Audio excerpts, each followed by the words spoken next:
హనుమంతుడి పేరు చెప్పగానే భూత పిశాచాలన్నీ భయపడి పారిపోతాయి. అసలు ఎందుకని హనుమంతుడంటే వాటికి అంత భయమో తెలుసుకుందాం. రావణాసురుడి సోదరుడైన అహిరావణుడు బ్లాక్ మ్యాజిక్ చేయడంలో చాలా పెద్ద నిరపరి. భూతపేత పిశాచ మంత్రతంత్రాలన్నీ అహిరావణుడికి వచ్చు.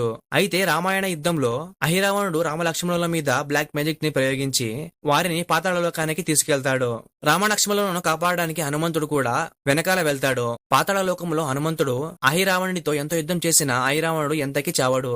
ఎన్నిసార్లు కొట్టినా మళ్ళీ బ్రతికి వస్తున్నాడు. అప్పుడు హనుమంతుడికి అర్థమైంది ఇదంతా బ్లాక్ మ్యాజిక్ అని. అప్పుడు హనుమంతుడికి అర్థమవుతుంది 5 దిక్కుల్లో ఉన్న దీపాలను ఒక్కసారి ఆర్పితే అహిరావణుడు చేస్తాడని.